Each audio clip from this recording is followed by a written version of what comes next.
Olá, seja bem-vindo ao Magistratura e Sociedade. Para este encontro, recebemos o professor pós-doutor Edson Benedito Rondon Filho. Nosso convidado possui pós-doutorado junto ao Departamento de Letras Modernas do Instituto de Biociências, Letras e Ciências Exatas da Universidade Estadual Júlio Mesquita Filho.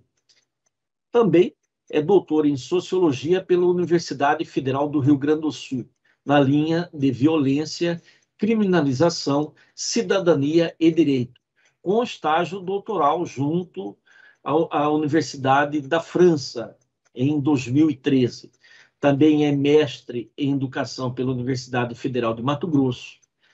É docente do curso de Direito da Faculdade Católica Rainha da Paz e docente colaborador do mestrado em Sociologia na UFMT. É membro do grupo de pesquisa Violência e Cidadania da Universidade do Rio Grande do Sul, bem como integra os grupos de pesquisa em movimentos sociais e educação do Instituto de Educação e também o Núcleo Institucional de Estudos da Violência e Cidadania, ambos da UFMT. É sócio fundador do Instituto Brasileiro de Segurança Pública e associado do Fórum Brasileiro de Segurança Pública e também do Instituto Histórico e Geográfico de Mato Grosso. Olá, professor Edson. Olá, muito obrigado pelo convite, estamos à disposição. Agradecer, aos internautas, às internautas, que estiverem nos acompanhando e dizer que para nós é uma honra também na pessoa do Dr. Marcos Machado, diretor da escola, por fazer esse convite e propiciar justamente essa possibilidade de interlocução do Poder Judiciário como representante do segmento de pesquisa da área de educação da nossa sociedade civil organizada. Tá? Agradeço mais uma vez a oportunidade e me coloco à disposição para as respostas inerentes aos questionamentos que, porventura, venham a ser formulados. Nós que agradecemos ainda mais este orientando do senhor, professor. Professor, a democracia constitucional brasileira passou a ser mais constitucional que democrática. Essa é a visão do professor Oscar Vilhena Vieira, ou seja, império da lei ou da corte. Como o senhor vê esta afirmação? Olha, é uma afirmação que, de uma certa forma, ela corrobora com alguns estudos, já realizados de há muito tempo no nosso Brasil.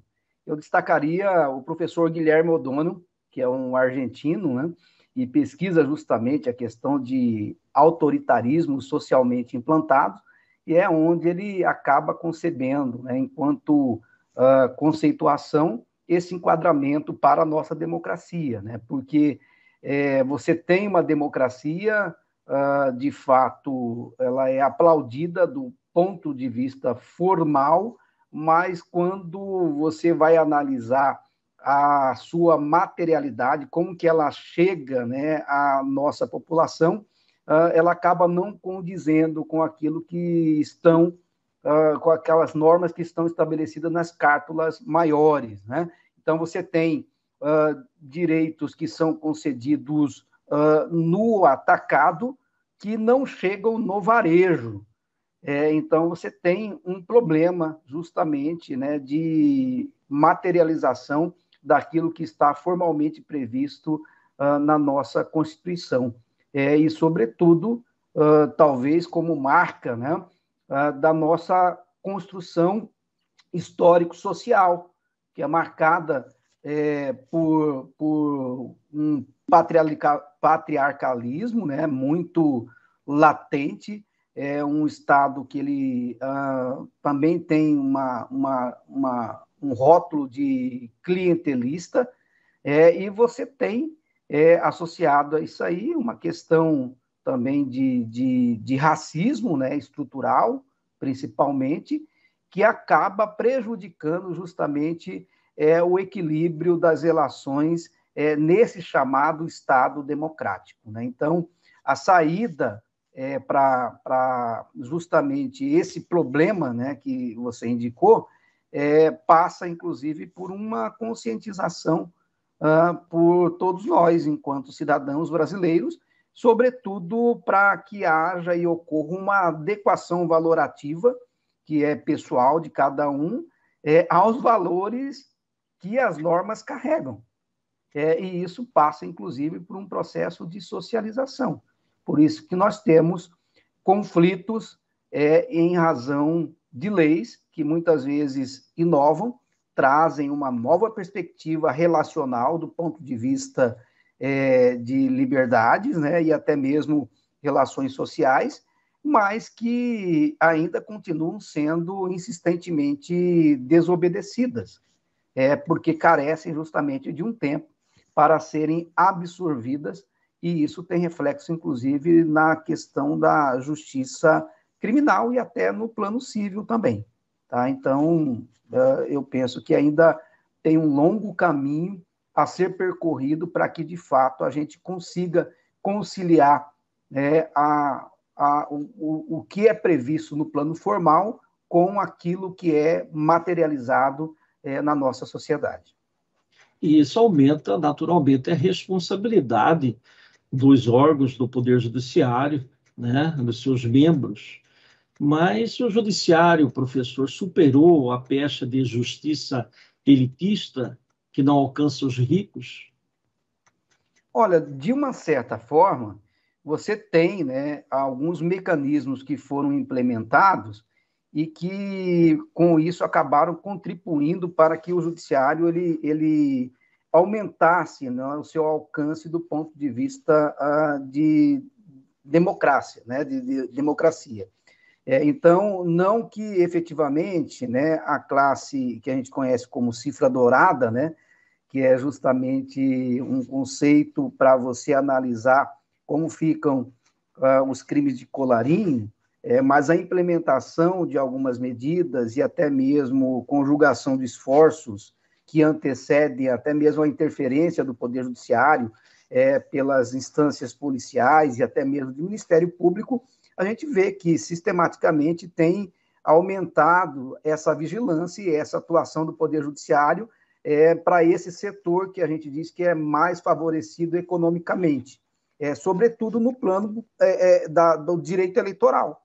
Então, você vê cada vez mais o judiciário se aperfeiçoando, tentando evitar justamente uma instrumentalização do processo eleitoral, por exemplo, via fake news, sobre o trabalho do professor italiano Giuliano da Empoli, que tem um trabalho magnífico que denomina-se Engenheiros do Caos, onde ele analisa justamente esse fenômeno que é mundial, não é só do Brasil, né? Aquela questão das fake news, das teorias conspiratórias, né?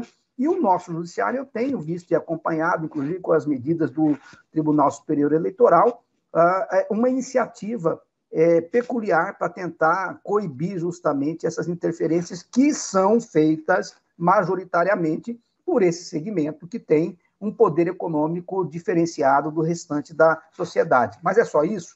Não. Você vê instrumentos que têm favorecido justamente aí uma opinião minha particular, né? Como o caso dos acordos de não persecução penal, que acaba favorecendo a população que é mais pródiga de recursos econômicos, né? E aí você tem essa questão de mediação que antecede o processo propriamente e acaba, de fato, democratizando a justiça, né? Porque quando o réu tem uma capacidade para mobilizar recursos, de fato, ele vai contratar os melhores advogados que vão se utilizar justamente da instrumentalidade processual dos recursos e vão valer disso aí até que, de repente, o processo caia na vala comum e prescreva. Então, eu penso que alguns mecanismos que foram criados de maneira inovadora veio trazer um equilíbrio justamente no tratamento, né, do Poder Judiciário com relação à sociedade. Né? E não é questão de fazer defesa ou apologia, né, do Estado mínimo ou até mesmo de um direito penal mínimo, né? Mas, assim, a gente tem que reconhecer que algumas medidas de inovação vieram justamente para democratizar o acesso, como também o fortalecimento de algumas instâncias que a gente ainda fala que merecem ter um apoio maior do Estado, como é o caso da Defensoria Pública. Esse equilíbrio, de repente, de acesso ao Poder Judiciário, e aí eu poderia invocar aqui o Capelletti, né, e as ondas de acesso ao Judiciário, e o Brasil inverteu um pouco a lógica que o Capelletti pesquisou no mundo todo, né? As defensorias cumprem um papel fundamental para ter esse equilíbrio de acesso ao Poder Judiciário e de democratizar. E não só isso, nós temos outros exemplos, como é o caso que a gente, às vezes, vê muita crítica, né, de judicialização da política, mas eu vejo, às vezes, com um ponto muito positivo, porque o judiciário acaba restabelecendo a ordem democrática naquilo que, às vezes, é subvertida por instâncias políticas e dentro daquilo que a gente conhece como os regimentos das casas, né, legisladoras, legislativas, que acabam até mesmo ofendendo e agredindo a nossa cártula maior, né, a nossa Constituição. E o Poder Judiciário tem um papel fundamental para restabelecer o equilíbrio dessas instâncias. Então, eu penso que tem muito a se fazer, né? Você poderia melhorar muito mais a questão do acesso à justiça, criar outros mecanismos, né? Mas, assim, o judiciário melhorou muito se a gente for comparar com décadas passadas. Tem muito a melhorar? Tem, mas já melhorou muito, viu? Essa é a minha opinião. O senhor tocou num assunto e num ponto central, né, do que vivemos, inclusive, atualmente, diante até dos contornos constitucionais do próprio Poder Judiciário, professor. A informação instantânea substitui o sentido da própria história. Daí o problema inerente às fake news. Mas num mundo globalizado e interligado, é possível mitigá-la, combatê-la? E o Supremo Tribunal Federal está conseguindo? Olha, é uma pergunta, como que eu posso dizer assim, né? Complexa, mas eu vou tentar responder com base, inclusive, até no meu pós-doc, né? Eu acabei indo para a área de letras, mas fiz uma análise discursiva. E eu retomo justamente isso, né? Qual é o papel do fato em razão das fake news?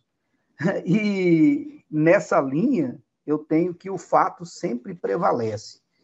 E o fato que eu me refiro é justamente aquele fato que pode ser comprovado, justificado. E isso tem um papel fundamental para as instâncias decididoras, sejam elas no Poder Executivo, no Legislativo ou no Judiciário. E o Judiciário tem trabalhado recorrentemente para fazer esse restabelecimento.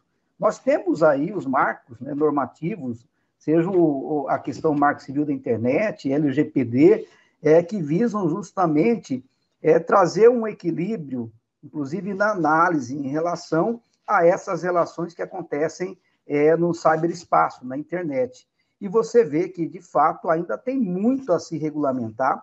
Eu estava comentando também com a questão do stalking, né, que é recente, então veio algo para inovar, inclusive, que acontece recorrentemente na internet, mas as fake news não é um fenômeno nacional, isso é algo mundial, e você tem justamente as fake news como uma estratégia, inclusive, para você consolidar, seja a questão de ideologias no plano político, a questão da religião, aí você tem uma questão de racismo também, que às vezes é potencializado por conta de fake news, agressões desmedidas e até sem justificativa a minorias, né?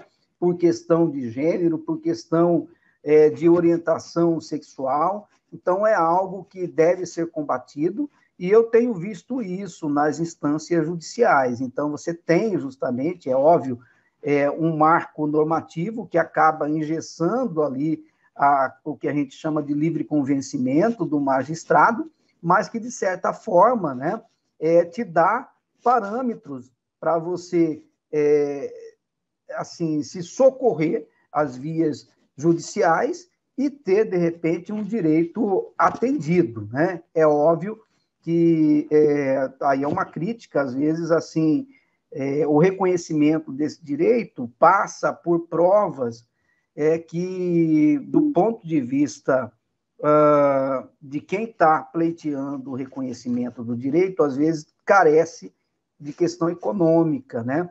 E muitas vezes você tem uma estruturação do mundo do cyberespaço, da internet, que ultrapassa as barreiras do Estado brasileiro.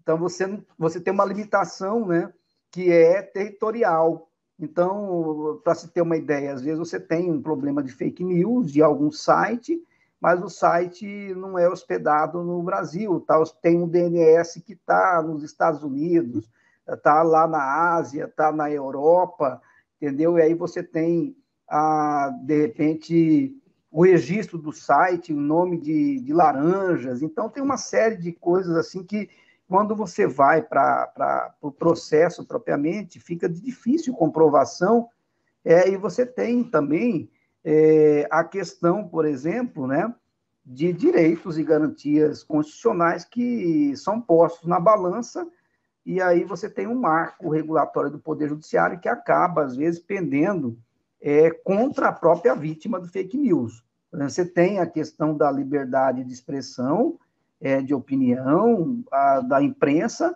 contra, por exemplo, o direito à preservação da intimidade do indivíduo e até mesmo algo que ainda não chegou no Brasil, como o direito ao esquecimento, que está ligado à questão da memória.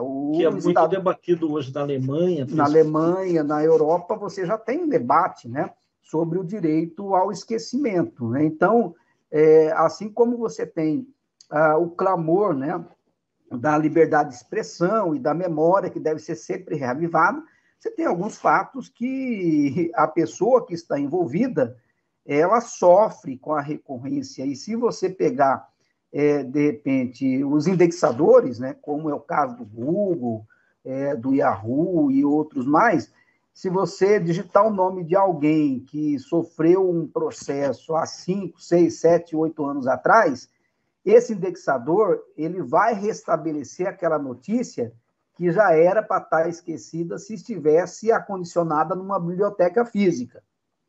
Só se alguém fosse lá na arquivologia e fosse fazer a busca, né? Mas quando você digita no buscador, essa indexação restabelece aquela notícia full time, como se fosse hoje. E o pior, quando se abre a página, a data que aparece é de hoje e lá embaixo, em letras minúsculas, a data da matéria. Então, parece-me que aquele fato que aconteceu há alguns anos atrás, aconteceu hoje.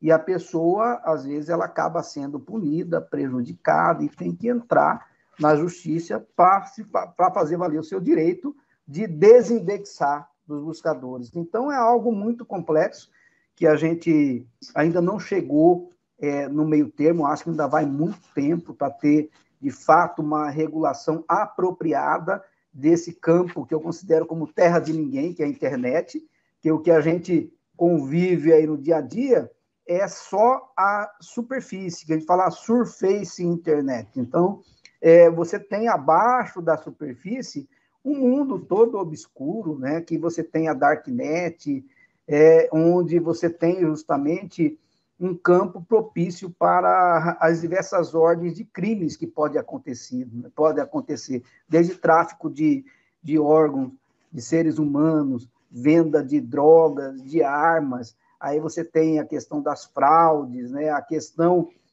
da indústria pornográfica, né, tudo dentro desse submundo da internet, que é a darknet, né? Então é algo assim que eu acho que é complexo, a gente ainda não chegou nem no 10% do que a gente tem que percorrer para ter justamente uma regulamentação das relações que acontecem nesse espaço, né, que é a internet, e que você não consegue jamais retirar uma informação que foi jogada ali. Então, eu lembro que isso em 2006, né, quando eu fiz um curso de crimes cibernéticos, né, e lá naquela época a gente já tinha um chavão, né? Ó, caiu na internet, não sai jamais. E você tem vários exemplos disso. Eu vou citar só um exemplo, né? O filme Amor, Estranho Amor, da Xuxa, né? Então ela já pagou, já retirou os direitos, né? Já para não divulgar. E esse filme, recorrentemente, ele sai, porque está em algum lugar nesse mundo aí, né? Cibernético, que você não consegue, reproduz, sempre reproduzindo, e você não consegue retirar jamais. Então, caiu na internet, caiu na rede, entendeu? Você esquece. A internet, ela é a biblioteca da humanidade, para o bem e para o mal. O que tem de bom está ali, e o que tem de ruim também. Aí vai passar justamente pelo filtro. Eu acho que o primeiro filtro é o próprio internauta, né? É o operador, ele que vai ter a sensibilidade e a maturidade para escolher justamente o que deve ser justamente, como se diz assim, absorvido da internet. Está praticamente descartado o direito, vamos dizer assim, ao recato, né? Hoje está bastante mitigado. Mas, professor, o senhor tocou num assunto também de muita importância, a questão da judicialização da política, né? E também a própria autorização constitucional para que os membros do Poder Judiciário possam decidir questões que envolvam políticas públicas. Agora, existem, com relação a isto, algumas críticas. Podemos citar, por exemplo, que isso impede a manutenção de algo parecido com o princípio da imparcialidade ou mesmo da impossibilidade, né, de falarmos numa eventual equidistância. Mesmo porque, como o professor Clóvis de Barros Filho já falou neste programa, a neutralidade nem para shampoo, né? E neutralidade não existe. Então, mas essa crítica existe, né? E também não só nesse sentido, como no sentido da legitimidade.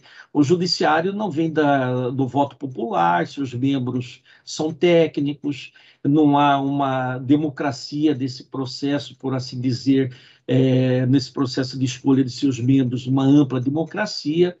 E a discussão envolve também se há, por parte dos juízes, um preparo no decidir dessas questões políticas, preparo pessoal, inclusive, direcionado às ciências humanas e sociais, para que eles possam gozar do privilégio de terem sucessos nessas demandas que envolvem essas questões mais sensíveis da sociedade. Como o senhor avalia tudo isso?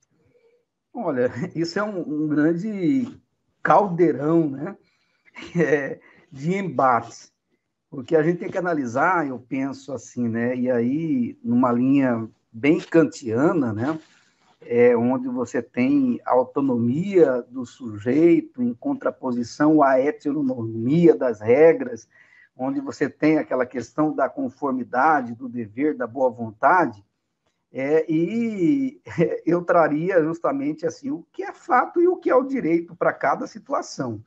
Então, a gente não pode generalizar e achar que, por exemplo, o juiz não tem maturidade para decidir em algumas questões. Até porque, via de regra, se for algo decidido em primeiro grau, você tem a possibilidade de recurso ao segundo grau, que é formado por eu poderia assim dizer, por um conselho de notáveis.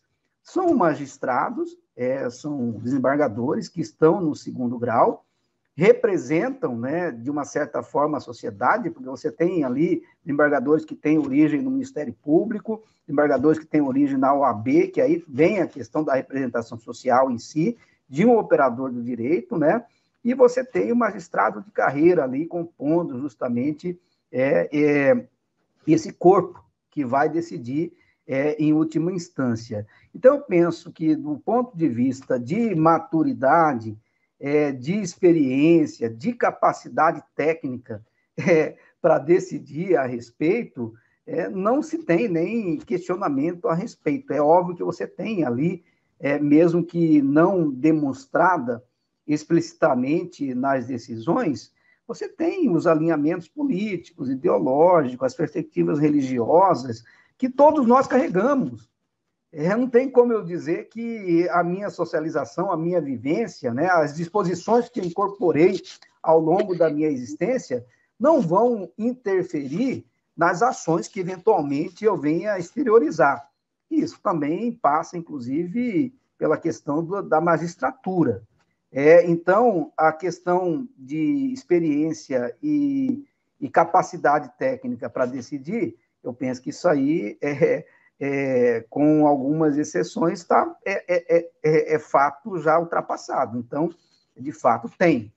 Agora, a questão da relação, aí é um outro problema, porque você vai ver, você tem pessoas que entendem que aí tem uma interferência, inclusive, de poderes, a questão da autonomia, independência administrativa, de um poder que não pode ser, como se diz assim, modificado por outro poder, inclusive ofendendo, né, as proposições montesquianas, quando Montesquieu concebeu justamente a tripartição, mas o Montesquieu também ele fala, né, que a organização é por competência. Então, nós temos, inclusive, a distinção de competências do Poder Judiciário e do Poder Executivo a depender da organização do Estado. Por exemplo, na França, nós temos o contencioso administrativo, que faz coisa julgada. Não cabe ao Judiciário rever. Aqui no Brasil, não. Você tem justamente ali o artigo 5º, inciso 35, se não me engano, que é a supremacia do Poder Judiciário, onde todos os atos da administração pública merecem ser revistos pelo Poder Judiciário. Como até mesmo um check balance, um controle, né, externo daquilo que a nossa administração decida eventualmente.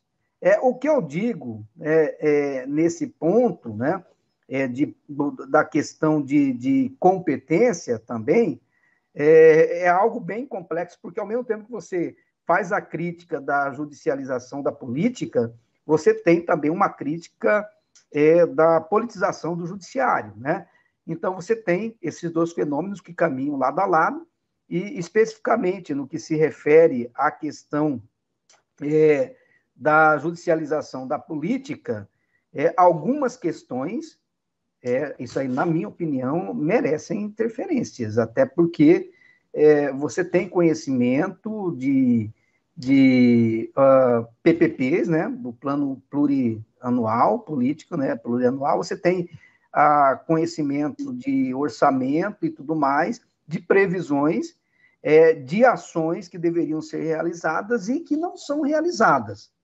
E você vê, de outro lado, uma população carente que clama por acesso a algumas ações de políticas públicas e tem esse acesso negado, mormente pelo poder executivo, nas instâncias municipais, estaduais e até federais. A pergunta que eu faço se a pessoa tem direito a esse acesso, se tem uma previsão constitucional e infraconstitucional, e o Poder Executivo, que seria aquele que deveria prestar esse serviço de qualidade, assim não o faz, a quem a comunidade, a população vai se socorrer? Certamente é o Poder Judiciário. É o Poder Judiciário que vai ter esse papel de fazer as correções e de fato, coagir o Estado a prestar aquele serviço que aquela população tem direito e é assistida pela Constituição. Então, nesse ponto aí, você tem justamente um dilema, né? Porque você tem essa questão e, inclusive, o acesso ao judiciário. Retomamos aquela questão da democratização do acesso, mas eu penso que a democratização não é só o acesso ao judiciário, é também aos serviços públicos, deveriam ser de qualidade. A gente paga uma carga de impostos excessivamente alta, e a gente tem de retorno serviços que não são de qualidade recomendáveis. Então, você tem um dilema nessa interferência do judiciário, e eu particularmente penso que para você tecer a crítica, você tem que, de fato, conhecer os fatos. Então, cada fato é um fato. A depender do fato que tenha ocorrido a intervenção, possivelmente vai ter um amparo legal e vai ter, inclusive, o aplauso da sociedade. Vamos lá, a questão aí das medidas sanitárias, o judiciário teve um papel fundamental. Nós tivemos aí as resoluções do CNJ para as medidas de ordem judicial inerentes justamente aos cerceados de liberdade, onde, observando a impossibilidade, né, de um cumprimento de pena, um local insalubre que poderia trazer o risco, tudo bem, o juiz poderia, inclusive, determinar que a medida fosse cumprida no domicílio. Então, você tem, de fato, algumas medidas que o judiciário toma e que, às vezes, acabam interferindo em políticas públicas, que elas são fundamentais. Agora, quanto à legitimidade do juiz em decidir sobre isso, pelo fato dele ser concursado, eu penso que isso também é algo que a gente tem que refletir sobre a escolha que o Estado brasileiro teve para escolher os seus juízes. Se a gente pega o modelo americano, em que o juiz é eleito, eu não sei até que ponto vai a legitimidade, porque você tem dentro dessa eleição a barganha, né? E aquela questão do discurso para a pessoa se ver eleita, e ninguém sabe até onde isso aí vai, do ponto de vista mesmo, até mesmo de corrupção. Então, essa medida de escolha do magistrado no poder judiciário brasileiro foi uma medida que foi discutida historicamente, e se chegou à conclusão que tem que ser mediante concurso público de provas e títulos, e que você escolheria, dentre os concorrentes, os mais aptos, ou os mais competentes, por assim dizer. Eu penso que o que, às vezes, falta no judiciário é a representatividade. Talvez uma questão de cotas, né, para você ter, uma democracia interna também. Também. Cotas para você ter justamente um judiciário que espelhe os segmentos sociais. Agora, aproveitando, professor, essa responsabilidade toda que hoje recai sobre o judiciário, eu me lembro das palavras de Eduardo Galeano, no sentido da cura dos erros e das paixões, e que afirma ele que, para dizer a verdade sobre si mesmo, ou seja, conhecer a si mesmo, para que possa ser curado, ele precisa da alteridade, precisa de um outro. E esse outro, necessariamente, teria que ser uma pessoa mais sábia, mais velha, séria, né? e etc. E mais. E Michel Foucault, nesse mesmo diapasão, fala sobre a parresia, né? Que é a afirmação corajosa. Esse outro tem que ter uma afirmação corajosa para dizer, né, a verdade para o seu interlocutor. No caso dos juízes e das autoridades, de uma forma geral, mas especificamente dos juízes, como podem se curar dos erros e das paixões? Olha, assim, eu vou invocar o Michel Foucault também, né? Ele vem numa linha de governo de si, né? Que ele estabelece, inclusive, trazendo a questão do conceito da parresia, que é essa questão da coragem, né? E até mesmo das lutas minúsculas que ele traz.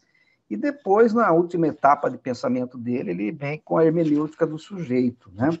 Talvez para tentar resgatar aquilo que muitos o acusam, né, de morte ao sujeito, do ponto de vista conceitual teórico, né, já que a ênfase dos estudos do Foucault é no plano discursivo, tanto é que ele é considerado um pós-estruturalista, né? Tem uma fase arqueológica, que ele é bem estruturalista mesmo, ele vai ali, bebe na fonte do Lévi-Strauss e outros mais. Aí ele passa por uma fase genealógica, onde ele vem ali com o seu clássico maior, que é o Vigiar e Punir, mas ali você tem também, né, biopolítica, segurança, território e população, né, Então, você tem uma série de obras e livros que acabam justamente dando um contorno interessante para a obra do Foucault. Eu não sei como que isso poderia, de fato, auxiliar o juiz, né, a fazer essa reflexão, porque às vezes isso aí passa mesmo por questões de ordem pessoal. E aí, do plano de vista da pessoalidade, você tem uma interferência muito forte, que é justamente a socialização que esse magistrado experimentou ao longo de sua existência. Ele vai carregar consigo, né, todas as experiências que ele sofreu no plano de vista primário da socialização e depois no ponto de vista da socialização secundária, que é no plano profissional. Aí você tem justamente ali uma construção de identidade do magistrado. Então, o magistrado vai ter uma identidade que ela é permeada por relações de poder. E não tem como você dissociar isso justamente dos atos decisórios. Você tem justamente nessa vivência experimental e individual de cada magistrado interferências que vão passar pela questão do plano familiar, pela questão dos grupos de convivência mais próximo ali, as amizades, e você vê que quando, às vezes, a pessoa entra na magistratura, por uma questão da própria função, e isso exige mesmo, né, a pessoa acaba se afastando da sua origem, e até mesmo de alguns grupos de relacionamento e de convivência, até para não ter justamente aquela questão de uma chamada contaminação dessa autoridade, que tem um livre convencimento e uma autonomia decisória que eu penso que não tem nenhuma outra função no Estado brasileiro, entendeu? Então, você tem prerrogativas e garantias que são inerentes à magistratura, que são únicas, e são únicas, e isso acaba dando tanto uma proteção como até um reforço de alguns posicionamentos de alguns magistrados, em razão justamente desse caráter protetivo normativo. Então, você tem o magistrado, que muitas vezes também ele assume a função e ali ele fica, né? Não se interage com a sociedade. E eu acho que é por isso que é interessante algumas medidas que o CNJ tem adotado, algumas políticas que o próprio tribunal tem adotado, de haver essa interação, de colocar a obrigatoriedade de cursos, né, para ascensão na carreira, pontuação, ver a questão da produtividade, de maneira que esse magistrado possa, de fato, ser trazido para a realidade social, vivenciar, experimentar justamente, né, as diferenciações que existem na nossa sociedade. Você tem N possibilidades, entendeu? Agora, de você, como você mesmo disse, né, de se curar. Mas a pergunta que eu faço né, se curar de quê? Existe algum mal, algum temor, alguma maladie, como dizem os franceses, né, alguma doença que merece ser curada? Existe, por assim dizer, uma juizite, uma síndrome divina? Não sei, então vai depender de cada um. Então você tem, às vezes, assim, e isso não tem muito a ver com idade, né? A gente observa em toda a sociedade. Às vezes você tem magistrado que podem não ter muita idade, mas são extremamente perceptivos, Isso, são, tem isso vai de cada um, né? Até da cada um, formação, cada ambiente, formação. né? Lar, o tipo de leitura, né, professor? Mas olha só, o Pondé faz vamos dizer assim, uma crítica daquele seu livro, A Era do Ressentimento, com relação a este mundo contemporâneo, que ele diz o seguinte, eu achei até interessante, que ele vai ao ponto de enxergar a morte deste mundo contemporâneo em razão do próprio sucesso do mundo contemporâneo. E aí ele diz, o mundo contemporâneo morrerá pelos seus sucessos, não pelos seus fracassos. Aí ele exemplifica, por exemplo, na democracia, a democracia faz com que a vida fica irrespirável já que a democracia está funcionando, mas fica irrespirável de tantos direitos, né, que são dados. E aí ele entra na questão do politicamente correto e até na questões também que envolvem academias, universidades, vamos dizer assim, vamos falar chulamente, aquela questão de puxar o tapete, de colocar o colega com a sua autoridade acadêmica numa situação difícil, etc. O senhor acha que esta democracia será responsável pela morte do mundo em razão do próprio sucesso? Talvez, como já afirmou o Pondé, e talvez até fazendo uma cópia muito particular do que ele enxerga no futuro?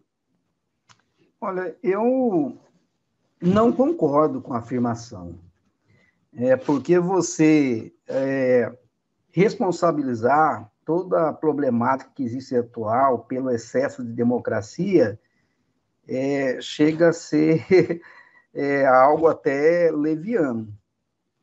Se fosse seguirmos o pensamento do Pondé, então que a gente retomasse, né, há 2 séculos atrás, com um modelo escravocrata, onde a mulher não votava, onde os filhos espúrios não tinham, e assim eram chamados, né, não tinham direito ao reconhecimento da paternidade, onde a mulher tinha reservada, como se diz, o seu direito às instâncias da cozinha, da casa grande, entendeu?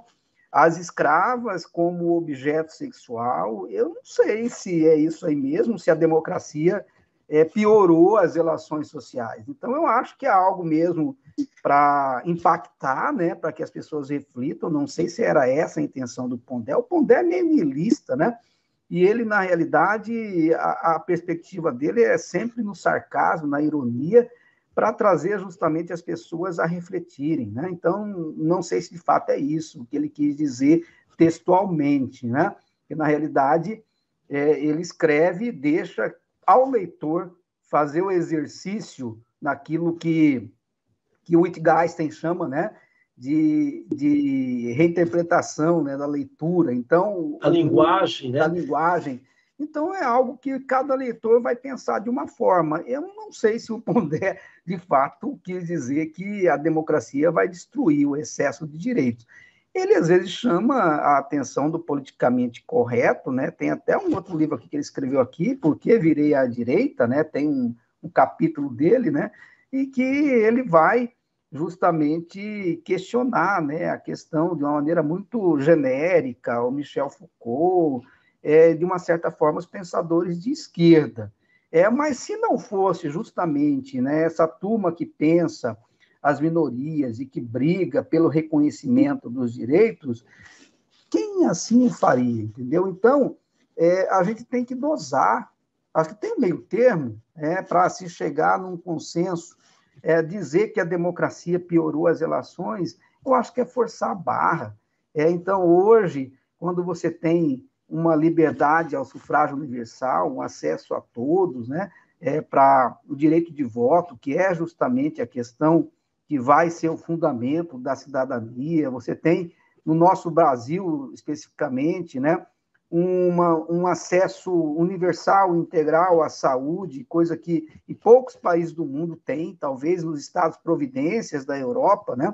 A gente tem um modelo americano aí que é invejado, mas lá o americano não tem direito, não tem direito ao acesso à saúde pública, tem que ter o plano de saúde, senão você morre à míngua, né? Está aí o Obamacare, que foi questionado. Então, eu não sei se o excesso de democracia, até porque o excesso de democracia justificou, inclusive, aquilo que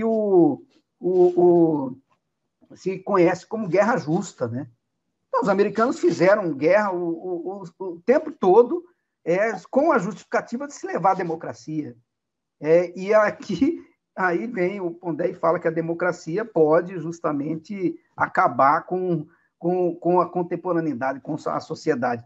Eu não sei se esse excesso de democracia, e se é excesso, né? Porque, como a gente mencionou no início, você tem uma questão do plano material que acaba não se consolidando, no plano formal que acaba não se consolidando no plano material. Então, assim, para você dizer que tem excesso de direito, você tem que, de fato, provar que esses direitos eles são levados a todos. Se você tem uma parcela que não usufrui desse direito, não tem por que você afirmar que, de fato, o excesso de direito vai acabar. Exatamente, generalizar por todos os Generalizar. caminhos, né, das classes na sociedade. Isso, Verdade. isso. Professor, o senhor falou em Kant, e aí não tem como deixar de fora essa lembrança, né, talvez um dos maiores filósofos de todos os tempos. E ele, com seu imperativo categórico, ele trouxe à tona exatamente essa questão da análise do indivíduo, né, e do individualismo, né, tirando da fé, tão somente da fé, que então até estava em voga na época, a primazia com relação à análise e às reflexões filosóficas. Também é uma tendência comum aos sistemas jurídicos modernos, esse individualismo, mas o individualismo no sentido de que o primeiro objeto de conhecimento é o indivíduo. O indivíduo é o ponto de partida. E isso parece que agora há uma tendência na hermenêutica de transmudar essa natureza do homem individual como análise ou como objeto de reflexão primordial dentro do judiciário e para os órgãos próprios da justiça, e para atingir, na verdade, uma reflexão a partir dos grupos sociais, e dentro até das garantias constitucionais, dos novos direitos, direitos das minorias e tudo mais. Como que o senhor avalia isso aí? Realmente a modernidade ou mesmo a contemporaneidade, para quem acredita de estarmos em era contemporânea, como o senhor avalia essa mudança de perspectiva de um individualismo para uma tentativa de legitimar ou se miscuir mais das reflexões que envolvem grupos e pessoas coletivas? Assim, me permita, eu penso que essa questão de mudança, ela ainda não se completou de uma maneira geral, né, em relação ao judiciário. Você tem juízes que focam mais no indivíduo e você tem outros que vão focar, de fato, na questão mais desses movimentos sociais.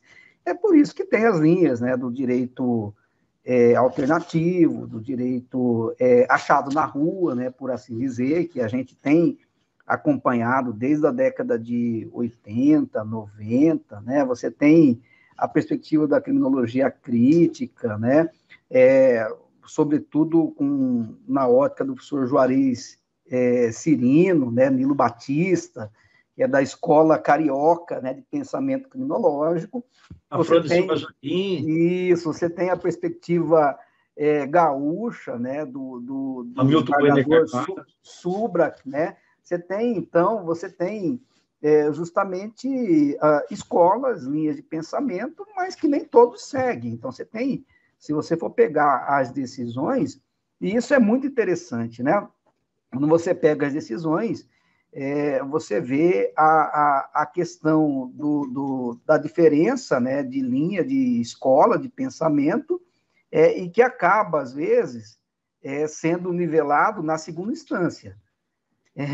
E aí eu falo o papel da segunda instância, entendeu? Ela é fundamental, que ela acaba estabelecendo, né, uma linha de pensamento, aí que vai justamente a falta às vezes, de democracia no acesso à justiça, porque às vezes quem está demandando em primeiro grau, e aí pode ser na instância civil ou criminal, assim, teria até razão se recorresse ao segundo grau, mas por falta de recurso, ou às vezes até mesmo falta de conhecimento, não recorre e muitas vezes acaba perdendo o direito pela decisão de primeira instância. E aí está tudo interligado, não tem como a gente desconectar a questão do acesso democrático, né, ao judiciário dessas perspectivas mesmo, do indivíduo ou da sociedade, que vai passar. O duplo grau de jurisdição faz parte do devido processo legal. Do devido processo legal e tem esse papel fundamental justamente de correção. Então, às vezes, se tem uma crítica, né, que as instâncias superiores são mais conservadoras e que a primeira instância ela inova e que tem um papel principal, fundamental, para justamente aperfeiçoar o direito, mas quem tem que aperfeiçoar o direito é a realidade social, são os Verdade. valores, né? E falando sobre essa realidade, professor, a lógica nós sabemos que é uma estrutura estática, pois indica exclusivamente o que é, o ser, e não ouvir a ser, que é um campo objeto próprio do direito. O judiciário está preparado para ouvir a ser do futuro, vir a ser, considerando que o que é pode não ser no futuro, bem rapidinho, porque já vamos pelas nossas considerações finais. Tá, ok. Eu penso que essa questão do vir a ser é algo em permanente construção. Então, ninguém está, de fato, 100% preparado. Nós estamos, a todo momento, nos ressignificando, nos construindo, e a cada etapa da vida, e aí eu sigo muito o pensamento do Bernard Lahire, do homem plural, né?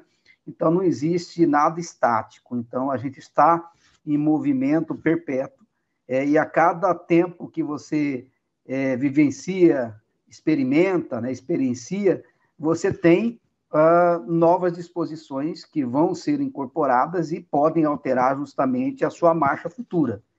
Então, o judiciário que hoje não o será amanhã. Até porque você tem novos concursos, novos juízes, nova realidade, novas regras, novas formas de relações.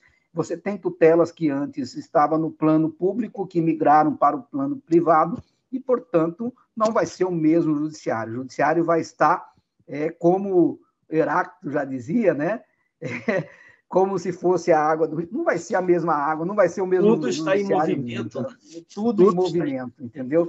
Então, eu penso dessa forma, e isso que essa iniciativa da Escola de Magistratura adotou faz parte desse processo de aperfeiçoamento contínuo e perpétuo, né, do judiciário. Então, o judiciário está caminhando, tem muito a se aperfeiçoar, e é por isso que essas iniciativas elas são fundamentais e fenomenais para ajudar nesse processo, até para ter uma interlocução e se possibilitar justamente, né, a percepção. É óbvio, ninguém quer aqui consenso, né? O Nelson Rodrigues já falava, toda humanidade é burra. Mas a gente tem que trabalhar, inclusive, aquela alteridade que você mencionou, de saber ouvir e respeitar a opinião do outro, fazendo um contraponto dentro daquilo que as regras e os mandamentos democráticos e de boa civilização recomendam. Finalizamos aqui mais um encontro do Magistratura e Sociedade. Um proveitoso bate-papo com esse brilhante professor, pós-doutor, Edson Benedito Rondon Filho. Obrigado, professor, pela sua gentileza em participar do programa. Aproveita agora o momento para fazer as vossas considerações finais.